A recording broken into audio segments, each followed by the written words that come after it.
వ్యక్తి మీరు కాదు. ఫస్ట్ థింగ్ వదిలేసేయండి, మీ మీద దాడి చేసే అవసరమే లేదు. మీ ఎన్నుకో గుంటనక్క ఉంది చూసినావా, వాళ్ళని మాత్రం వదిలిపెట్టండి. ఆ గుంటనక్కకి చెప్తున్నాయి ఇప్పుడు ఇనమని, ఆ గుంటనక్క ఇంటుంటాడు ప్రెస్ మీట్ నాకు తెలుసు. సియాట్ ల్యాండ్స్ ఉండే, దాన్ని తర్వాత ఏం చేసిండ్రు, సెయింట్ గోబెన్ అనే కంపెనీకి ఇచ్చిర్రు 70 ఎకరాలు. దాని తర్వాత ఏం చేసిర్రు, ఈ గుంటనక్క రికమెండ్ చేస్తే మన BRS government favourite builder Vasavi ఉన్నాడు కదా, ఆ వాసవి బిల్డర్కే ఇచ్చిర్రు. అయితే ఒక అధికారి దానిలో చాలా కీలక పాత్ర, ఆ అధికారి ఇప్పుడు ఈ గవర్నమెంట్లో కూడా కీలకంగా ఉన్నాడు. కానీ ఖచ్చితంగా ఆ సెయింట్ గోబెన్ ల్యాండ్కి సంబంధించి ఆ అధికారి పేరు, నేను చెప్పే గుంటనక్క గారి పేరు రెండు కలిపి నేనే ఇస్తా. విజిలెన్స్కి ఇస్తా, ఈడీకి ఇస్తా, సిబిఐకి ఇస్తా. ఇక చూసుకోరు, ఏం చేసుకుంటారో వేసుకో. నేను మీలాగా ఫాల్తు అలిగేషన్స్ చేయను. నా భర్త ప్రైవేట్ ల్యాండ్లో వ్యాపారం చేసిండు, ఏ రియల్ ఎస్టేట్లో ఉన్న వ్యక్తి అయినా చేస్తాడు. మేమెన్నడూ ప్రభుత్వ భూమి జోలికి పోలేదు, ప్రభుత్వానికి ప్రజలకు నష్టమయ్యే ఒక్క రూపాయి పని కూడా మేము చేయలేదు. మీరు అనవసరంగా లేనిపోయిన అలిగేషన్స్ నా మీద వేసి ఈమె ఏదో జనం బాట పేరుతో జనంలో పోతుంది, ఈమెను డిస్టర్బ్ చేద్దాం, మైండ్ ఖరాబ్ చేద్దాం అనే ఆలోచనలు పెట్టుకుంటే మాత్రం నేను చూస్తూ ఊరుకోను. ఇవాళ జవాబు ఎందుకు ఇస్తున్నా అంటే, నేను మీలాగా వెన్ను చూపించి పారిపోయే వ్యక్తిని కాదు. నా మీద వచ్చిన అలిగేషన్కి అవుట్ రైట్గా సమాధానం చెప్పే వ్యక్తిని. నా జాగృతి కార్యకర్తలందరికీ కూడా, తెలంగాణ ప్రజలందరికీ కూడా నేను క్లారిటీగా చెప్తున్నాను, 10 ఏళ్ళ బీఆర్ఎస్ పాలనలో నాకు ఏ దాంతో కూడా సంబంధం లేదు. నన్ను నిజామాబాద్ వరకు పరిమితం చేసిండ్రు. 5 ఏళ్ళే నేను యాక్చువల్గా ఉన్నది పవర్లో. ఆ 5 ఏళ్ళు ఎంపీగా ఉన్నప్పుడు ఢిల్లీ, నిజామాబాద్, హైదరాబాద్. నా మొత్తం ట్విట్టర్ చూసుకోండి, నా క్యాలెండర్ చూసుకోండి. ఇప్పుడు ఎట్లయితే జనం బాట పేరు పెట్టుకొని ప్రతిరోజు తిరుగుతున్నానో, అప్పుడు కూడా నేను మన ఊరు మన ఎంపీ పేరుతో నిరంతరం ప్రజల మధ్యలో ఉన్నా. పైరవేలు చేసుకోలే నేను ఎప్పుడు. నేను చాలా గర్వంగా ఫీల్ అయినా. నేను తెలంగాణ నుండి మొదటి ఎంపీగా పార్లమెంట్కి పోయినా. కొట్లాడుతుంటే మీ పిచ్చిలేసినట్టు గంటలు ఒరుతుంటే మీ పార్లమెంట్లో ఎంత ఫైట్ చేసినాం స్టేట్ కోసం. మీరేమో మేము ఆడ ఢిల్లీలో కొట్లాడుతుంటే ఇక్కడ ఏసీ ఆఫీస్లా ఉండి పందికొక్కుల్లాగా కేసీఆర్ గారు నీడనే ఏరి ప్రజల సొమ్ము తిన్నది కాకుండా ఉల్టా నా మీద వెకిలి ప్రయత్నాలు వేస్తే మాత్రం ఒక్కొక్కరిది కాళ్ళు ఇరగొడతా చెప్తున్నాను. నాకు ఇట్లాంటి భాష మాట్లాడడం ఇష్టం ఉండదు. ఇవాళ మాట్లాడక తప్పని పరిస్థితి అవుతుంది. లేనిపోని అంటగట్టకండి. 10 ఏళ్లలో ఎన్నడూ ఎవరు గవర్నమెంట్లో నా భర్త పేరు వినలేదు. ఇవాళ మీరు ఆయన మీద అలిగేషన్ చేస్తున్నారు. ఆయన ఫోన్ ట్యాప్ చేస్తారు, సిగ్గుండాలి, ఇంటర్లో ఫోన్ ట్యాప్ చేస్తారు, ఇటువంటి వెధవ ప్రచారాలు చేస్తారు. ఇంకా కళ్ళు సలవడతలేవో మీకు? పార్టీలకి నిలబొట్టరు కదరా బయటికి, ఇంకేంది? నేను ఊరుకునేదాన్ని కాదు బిడ్డ, చెప్తున్నా. ఇప్పుడే మొదలుపెట్టినా. మీరు సెయింట్ గోబెన్ సంగతి చెప్పండి. వాసవికి ఇచ్చినటువంటి 100 భూములు ఉన్నాయి. ఇవాళ గవర్నమెంట్ని, కాంగ్రెస్ గవర్నమెంట్ అంటున్నారు కదా మీరు, హిల్ట్ పాలసీ పెట్టి దారాదత్తం చేస్తున్నారని. దానికి కిటికీలు తెరిచింది ఎవరు? దానికి బీజం వేసింది ఎవరు?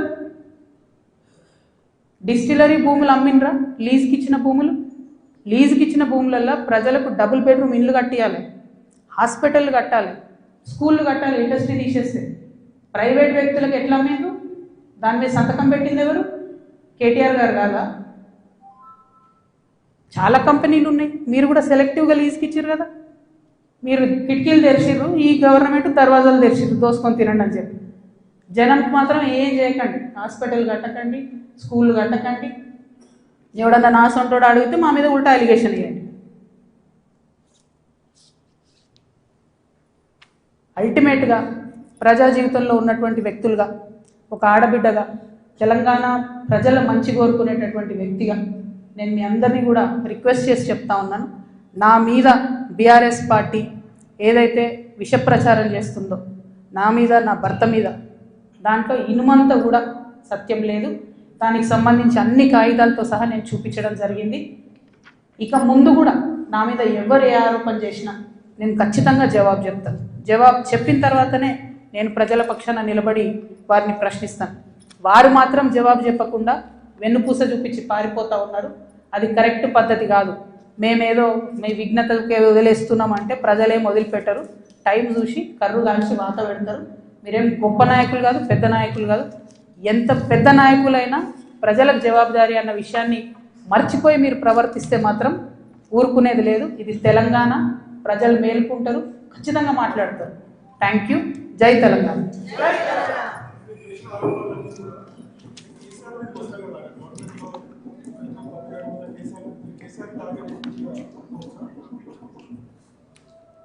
చూడు బ్రదర్, చాలా మిస్టేక్స్ జరిగినాయి బీఆర్ఎస్ గవర్నమెంట్లో.